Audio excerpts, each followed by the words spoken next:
திமுக கூட்டணி வேட்பாளர்களுக்கு ஆதரவா தமிழகம் முழுவதும் பிரச்சாரம் செய்யக்கூடிய தலைவர்கள் வரிசையில இடம் பிடிச்சிருக்காரு உதயநிதி ஸ்டாலின். தனது தந்தை ஸ்டாலின், மதிமுக பொதுச் செயலாளர் வைகோ இவர்களுக்கு அடுத்தபடியா திமுக கூட்டணி வேட்பாளர்களுக்கு ஆதரவா தமிழகம் முழுவதும் தீவிர பிரச்சாரத்தில் ஈடுபட்டிருக்காரு உதயநிதி ஸ்டாலின். இன்னைக்கு நம்ம பிரச்சார பாதை நிகழ்ச்சியில உதயநிதி ஸ்டாலினோட தான் பயணிக்க இருக்கோம். அவர் வேளாங்கண்ணில இந்த ஹோட்டல்ல தான் தங்கியிருக்காரு. வாங்க அவர் போய் பார்க்கலாம்.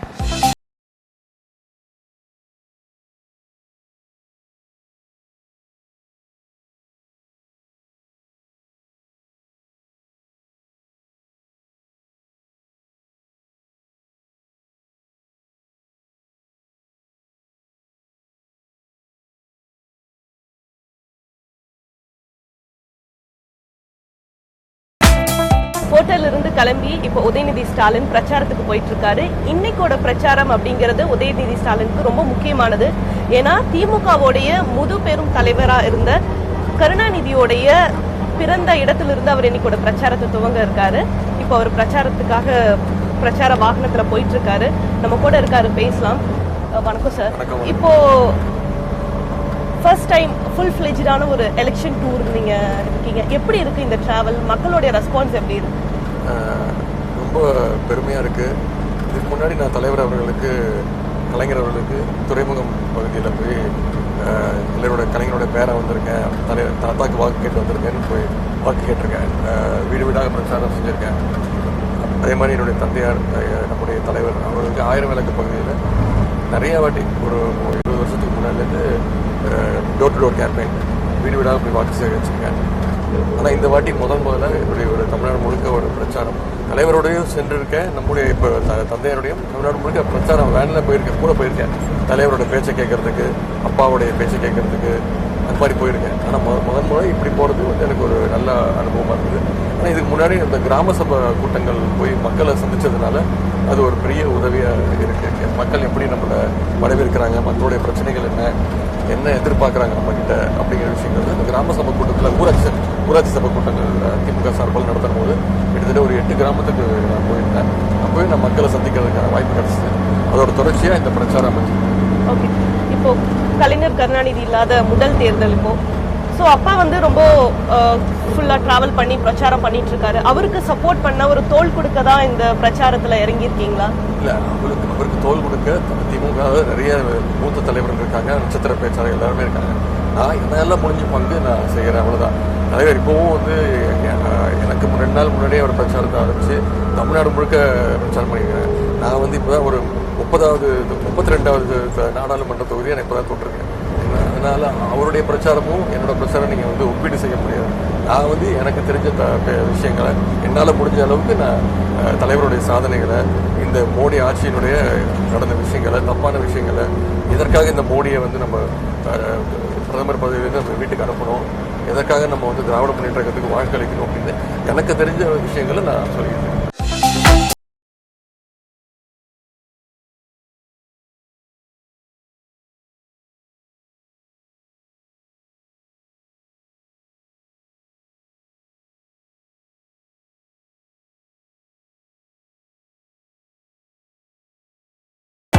கலைஞர் கருணாநிதி பிறந்த ஊரான திருக்குவளையிலிருந்து உதயநிதி ஸ்டாலின் இன்னைக்கு பிரச்சாரத்தை துவங்கியிருக்காரு. அவர் இங்க வந்தது, இந்த வீட்டுக்கு போனது எல்லாமே ஒரு இமோஷனலா அவர் இருந்தது நம்மளால பார்க்க முடிஞ்சது. தொடர்ந்து இப்ப இங்க இருக்கக்கூடிய தொண்டர்கள் மத்தியில பிரச்சாரத்தை மேற்கொண்டு இருக்காரு. அடுத்தது இங்க இருந்து கிளம்பி நாகைக்கு போக இருக்காரு. திராவிட முன்னேற்ற கழகத்து தோழருடைய அத்தனை பேருக்கும் புண்ணிய பூமி இந்த திருக்குவளை மண். தலைவர் இன்னும் பெருமையா சொல்லியிருக்காங்க, என்ன நான் பெரியாரையும் அண்ணாவையும் சந்திக்காம இருந்தா ஒரு கம்யூனிஸ்டா இருந்திருப்பேன் அப்படின்னு. ஏன்னா கம்யூனிஸ்ட கொள்கைகள் மீதும் கம்யூனிஸ்ட தலைவர்கள் மீதும் பெரும் அன்பை பெற்றிருந்தவர் நம்முடைய தலைவர் அவர்கள். உங்கள் வீட்டு பிள்ளையாக இருந்து கேட்கிறேன், உங்கள் பாதம் தொட்டு கேட்கிறேன், நம்முடைய தலைவருடைய மகனா கேட்கிறேன், முத்தமிழ் கலைஞருடைய பேரனாக கேட்கிறேன். ஏப்ரல் 18 வாக்களிப்போமா? வாக்களித்து வெற்றி பெற செய்வோமா?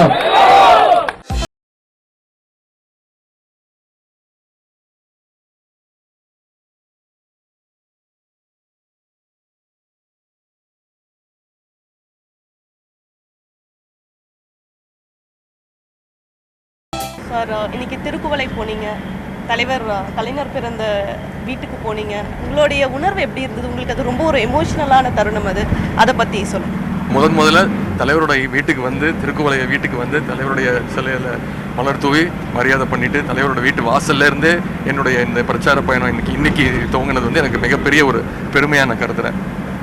சார், சின்ன வயசுல அவர் தலைவர் கலைஞரோட இந்த வீட்டுக்கு நீங்க வந்திருக்கீங்களா? அவர் கூட வந்திருக்கீங்களா? இங்க நிறைய வாட்டி தலைவர் வந்து ட்ரெயினில் தான் நிறையா பயணம் பண்ணுவார். ரயில் பயணங்கள் தான் நிறையா. இப்போ இருக்கிற மாதிரி விமான வசதிகள்லாம் அப்படி இல்லாமல் தலைவரோட ரயில் பயணங்களை நான் கூட அவருக்கு நிறைய வாட்டி அவர் கூட பயணிச்சிருக்கேன்.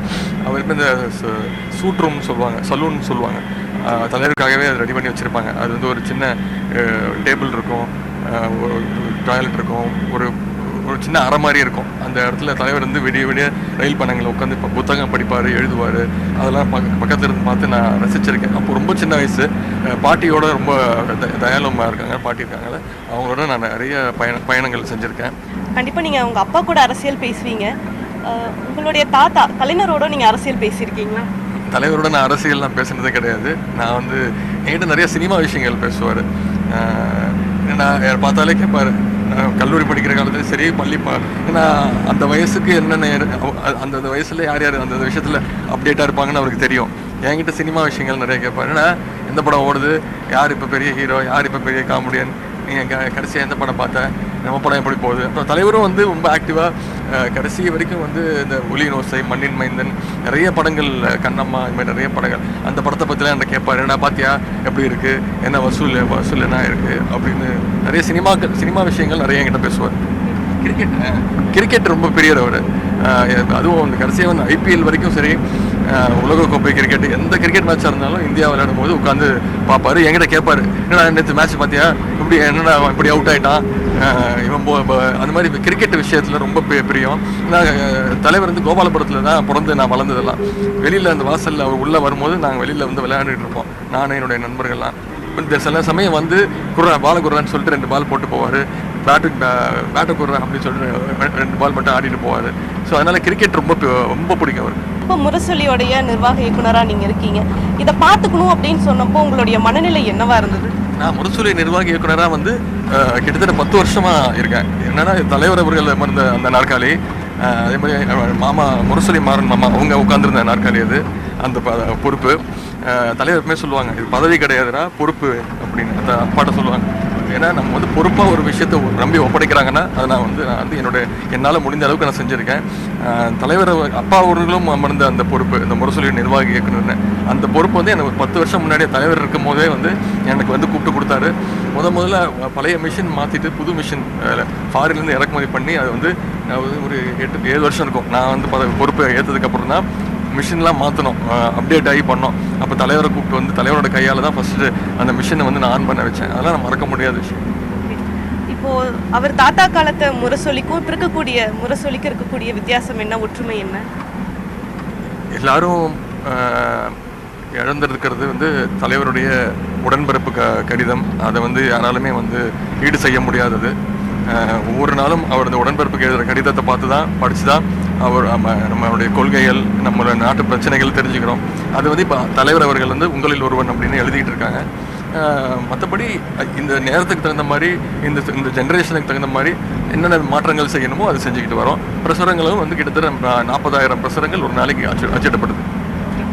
தாத்தா பற்றி பேசணும். இப்போ அப்பா பற்றி, உங்கள் அப்பா கிட்ட இருந்து அவர் ரொம்ப கடினமாக களப்பணி ஆற்றக்கூடியவர். அவர்கிட்ட இருந்து எந்த ஒரு விஷயத்த நீங்கள் அரசியலையும் சரி உங்களுடைய வாழ்க்கையில் பின்பற்றணும்? தலைவர் அவர்களே சொல்லியிருக்காங்க, ஸ்டாலின்னா உழைப்புனா ஸ்டாலின். அது மாதிரி அம்பரமாக சுழன்று தமிழ்நாட்டுக்குள்ள அவர் கால்படாத கிராமமே கிடையாது. அப்படி உழைச்சவர் இன்னும் உழைச்சிக்கிட்டு இருக்காரு. அந்த உழைப்புலேருந்து ஒரு 5% நான் அவர்கிட்ட கற்றுக்கணும்னு நான் நினைக்கிறேன். இப்போ நீங்கள் தூத்துக்குடியில் உங்களுடைய அத்தை கனிமொழிக்கு ஆதரவாக பிரச்சாரம் பண்ணீங்க. அதே போல் மத்திய சென்னையில் உங்களுடைய மாமா தயாநிதி மாறனுக்கு ஆதரவாக, இதை பற்றி சொல்லுங்களேன்.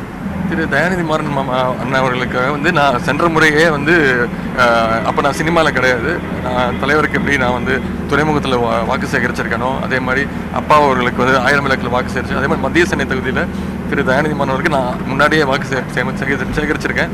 இந்த வாட்டி வந்து ஒரு பிரச்சார வேனில் அவரே கொஞ்சம் முதல் பாயிண்ட் முடிச்சோடனே கட்டி பிடிச்சிக்கிட்டு உதய் என்னப்பா இப்படி பேசுகிற, ஏன்னா நான் என்னை வளர்த்தவர் அவர் திரு தயாநிதி மாறன் அவர்கள்லாம். அவர் ரொம்ப பெருமையாக சொன்னார், ரொம்ப நல்லா பேசுகிற, ரொம்ப நல்லா பேசுகிற அப்படின்னு சொன்னார். ரொம்ப பெருமையாக இருந்தது. திரு கனிமொழி அவர்கள் அவங்க வந்து அது நான் பெருமையாக நான் நினைக்கிறேன். ஏன்னா தூத்துக்குடி கண்டிப்பாக ஒரு வெற்றி தொகுதி.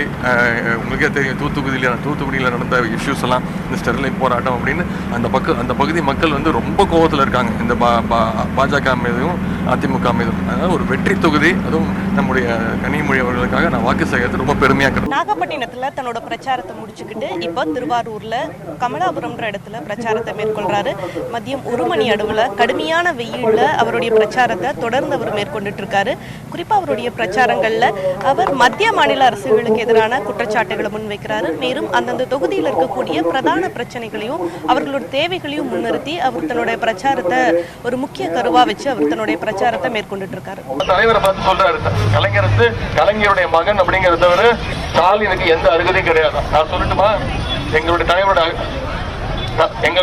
தலைவருடைய திறமையை பத்தி 13 வயதுல திராவிட முன்னேற்ற கழகத்தினுடைய மாணவர் மன்றத்தை துவங்கி வட்ட பிரதிநிதியாகி, பகுதி பிரதிநிதியாகி, மாவட்ட பிரதிநிதியாகி, பொதுக்குழு உறுப்பினராகி, இளைஞரணி செயலாளராகி, சட்டமன்ற உறுப்பினராகி, சென்னை மாநகரத்துடைய முதல் மக்களால் தேர்ந்தெடுக்கப்பட்ட மேயராகி, துணை பொதுச் செயலாளராகி, உள்ளாட்சித்துறை அமைச்சராகி, பொருளாளராகி, துணை முதல்வராகி, இப்ப செயல் தலைவராகி, கடைசியில இப்படிப்பட்ட ஒரு தலைவரை பத்தி பேசுறதுக்கு உங்களுக்கு அருகதை இருக்கா? கால் தூசிக்கு சமம். நீங்க எங்க தலைவரை பத்தி பேசக்கூடாது. என்கிட்ட பேசுங்க, என்னை பத்தி பேசுங்க, நான் பதில் சொல்றேன். தலைவருக்கு வேற வேலை இருக்கு.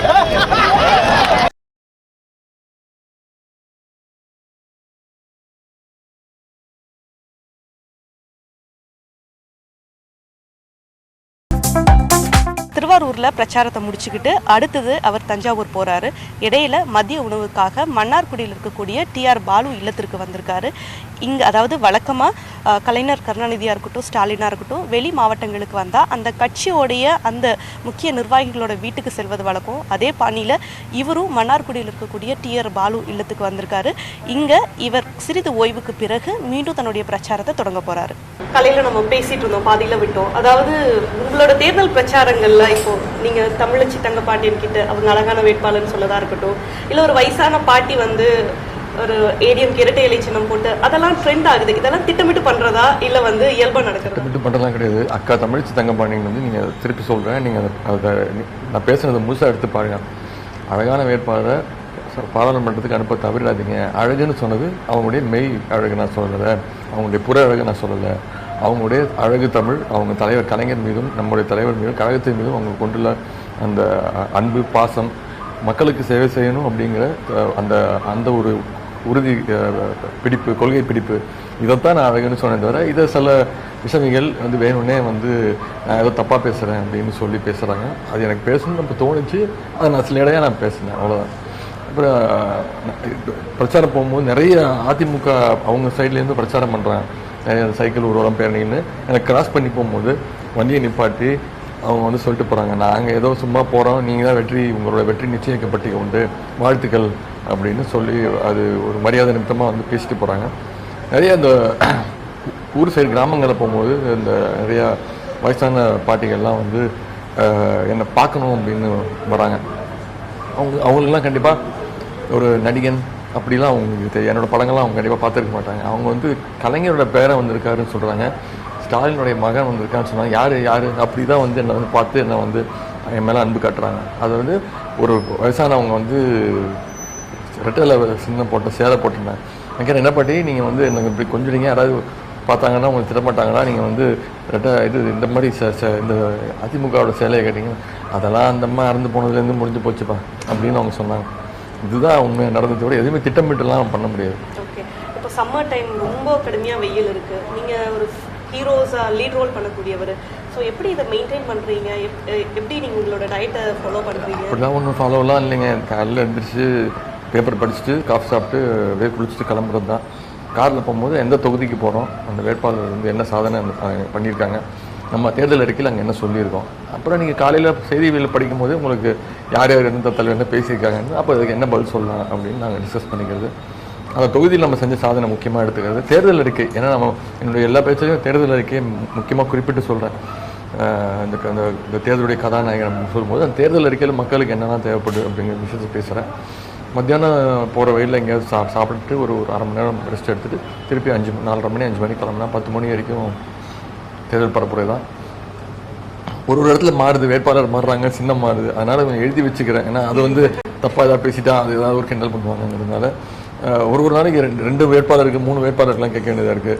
அதனால் அந்த விஷயத்தில் வந்து 10 மணிக்கு முடிச்சுட்டு நிறைய இடங்களில் போய் கவர் பண்ண முடியல. ஒரு நாளைக்கு 10 பாயிண்ட் போட்டாங்கன்னா 8 பாயிண்ட் தான் போக முடியுது. அந்த மிச்சம் 2 பாயிண்ட்டும் போய் அவங்ககிட்ட கையசைச்சிட்டு பார்த்து அவங்க பேச சொல்லுவாங்க. 2 நிமிஷம் பேசுங்க, 2 நிமிஷம் பேச முடியாது, தேர்தல் விதிமுறை போய் பேச முடியாதுன்னு அவங்ககிட்ட சொல்லி அதுக்கப்புறமா அடுத்த நாள் எந்த தொகுதியோ அங்கே போய் படுத்துறது, நைட்டே போய் படுத்துறது. ஏன்னா திருப்பி காலையில் எந்திரிச்சு போகணுங்க. ஸோ இப்படி போய்கிட்டு இருக்கு. சினிமாவில் நடிக்கும்போது அதுவும் அவங்க வெயிலில் சுற்றுறது, அது வேறு விதமான அது நடிப்பு. அது எழுதி வச்சுட்டு படித்து அது ஒன்று தப்புனாலும் ஒன்று போய்க்கலாம். அது வேற, இது வேறு. இது மக்களை போய் சந்திக்கும் போது கொஞ்சம் மதிய நேரத்தில் கொஞ்சம் சோர்வு இருக்க தான் செய்யும், அந்த வெயிலோட தாக்கம். ஆனால் அந்த தாக்கத்தையும் தாங்கிக்கிட்டு அவங்க நின்று நம்ம வரவேற்கிறாங்க, வேட்பாளரை பார்க்கணும், ஆதரவு தெரிவிக்க அவங்களுடைய எழுச்சியும் அந்த மகிழ்ச்சியாக என்னை வரவேற்கிறது தான் வந்து எனக்கு புதுசாக ஒரு உணர்ச்சி கொண்டு கொடுக்குது. ஓகே, சினிமாவா அரசியலா உங்களுடைய எதிர்கால பாதை என்ன, உங்களோட பிளான் என்ன? அந்த மாதிரி நான் பிரித்து நான் சினிமா தான் அது நடிச்சுக்கிட்டு இருக்கேன். அரசியல் நான் எப்போவுமே எப்போ ஒருத்தன் போய் ஒரு தேர்தலில் போய் ஒரு வாக்கு செலுத்தணும்னு முடிவு பண்ணிட்டோன்னா அப்போவே அரசியல் எந்த கட்சியில் தான் நல்லாயிருக்கும், எந்த கட்சியில் வரக்கூடாது அப்படின்னு சிந்தனை வருவதோ அப்போவே வந்து அரசியல் வந்துட்டான்னு அர்த்தம். நான் வந்து தலைவர் கலைஞர்களுக்கும் சரி, அப்பாவுக்கும் சரி, நிறைய பேருக்கு தேர்தலில் போய் பிரச்சாரம் பண்ணியிருக்கேன். இந்த சினிமா வந்ததுக்கப்புறம் அதை கொஞ்சம் அவாய்ட் பண்ணிவிட்டு இருந்தேன், அமைதியாக இருந்தேன். இப்போ இந்த முதல் முறை இந்த கிராம சபை கூட்ட போனதுலேருந்து மக்கள் கொடுத்த வரவேற்பை பார்த்ததுனால எனக்கு வந்து இந்த பிரச்சாரம் பண்ணலாம். ஆரம்பத்தில் கொஞ்சம் பயமாக தான் இருந்துச்சு. ஆனால் அது போக மக்கள் எழுச்சியோட மகிழ்ச்சியோட வரவேற்பை பார்க்கும்போது கண்டிப்பாக இது தொடரும். சினிமா அது வந்து மக்கள் பார்க்குற வரைக்கும் நான் நடிச்சுக்கிட்டு இருப்பேன். மார்க்கெட் போச்சுன்னா யாரும் நடிக்க முடியாது. ஸோ நீங்கள் இப்போ ஃபுல் டைம் அரசியலுக்கு வந்துட்டீங்கன்னு நம்ம எடுத்துக்கலாம். நான் பிறந்ததுலேருந்தே அரசியலில் தாங்க இருக்கேன். நான் வந்து ஃபுல் டைம் பார்ட் டைம்லாம் நான் பிரித்து பார்த்தது கிடையாது.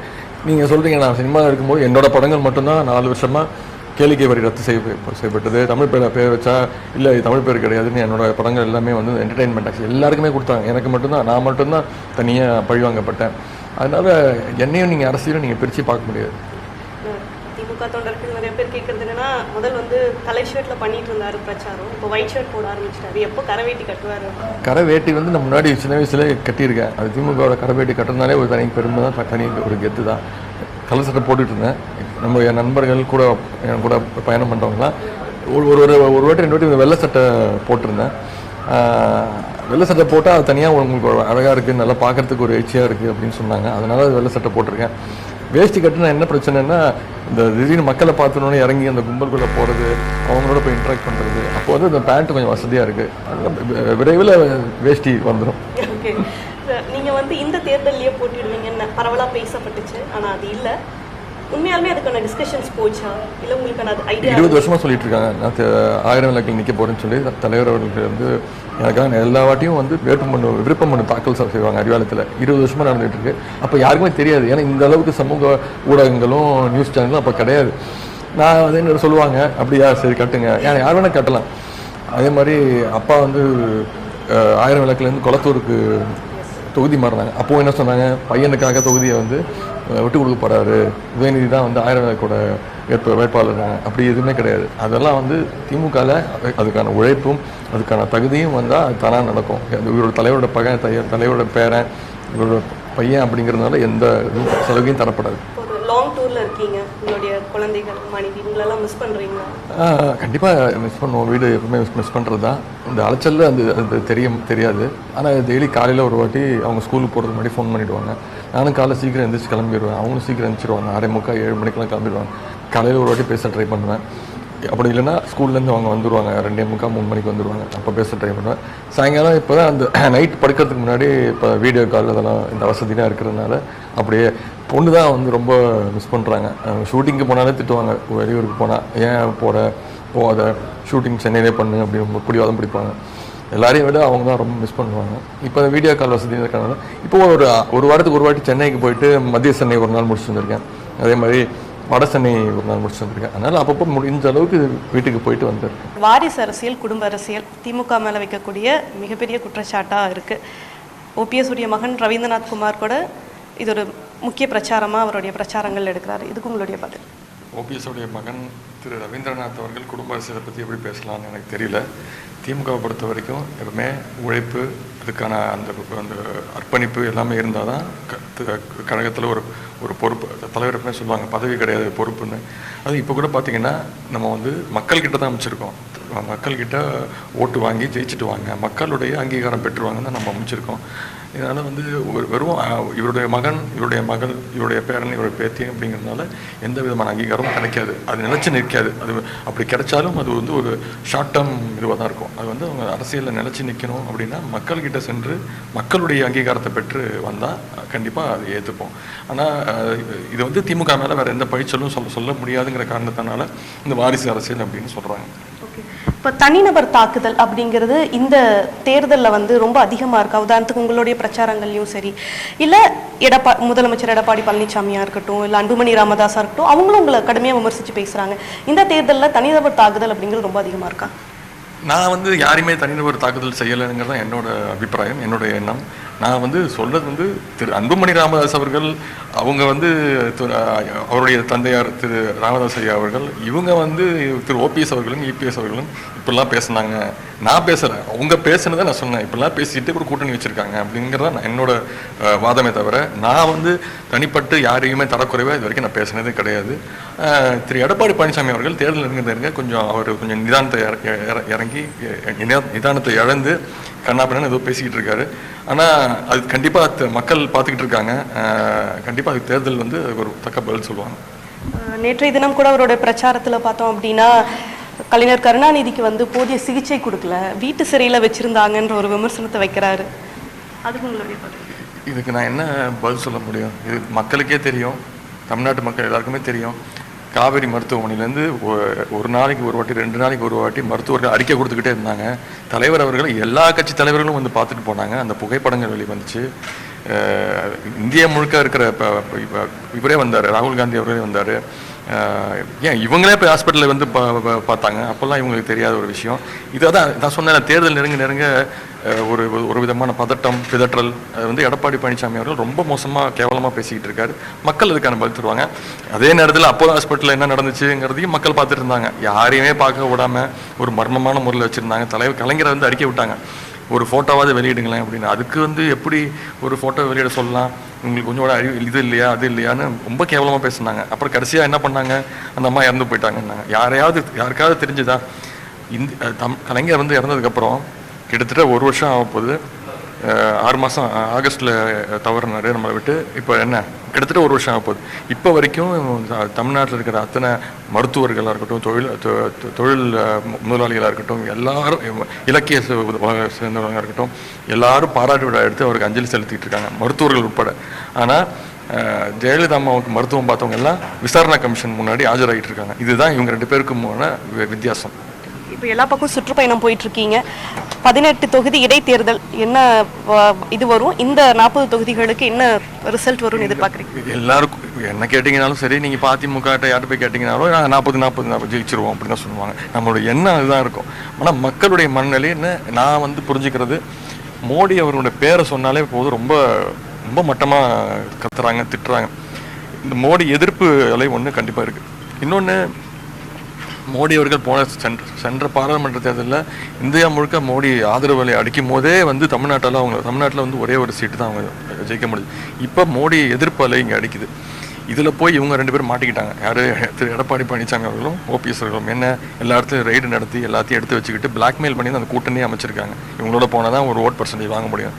ஆனால் எனக்கு தெரிஞ்சு நான் போன வரைக்கும் பாராளுமன்றத்தில் 40 வரத்துக்கான வாய்ப்பு இருக்குது. அந்த மோடி எதிர்ப்பால் பெருசாக அடிச்சதுன்னா கண்டிப்பாக வரத்துக்கான வாய்ப்பு இருக்குது. 18 சட்டமன்ற இடைத்தேர்தல்லையும் நல்ல வெற்றி வாய்ப்பு இருக்குது. ஆட்சி மாற்றத்துக்கான வாய்ப்பு இருக்கிறதுனால மக்கள் வந்து அந்த 18 வந்து திமுக ஜெயிக்க வைப்பாங்கங்கிற நம்பிக்கை எனக்கு இருக்குது. நான் வந்து 18 வந்து இப்போ ஒரு 9 தொகுதி தான் நான் வந்து பார்த்துருக்கேன். பார்த்ததில் வந்து எனக்கு தெரிஞ்சு நல்ல பிரகாசமான வாய்ப்பு ஒரு 6-7 தொகுதியில் இருக்குது, கண்டிப்பாக இருக்குது.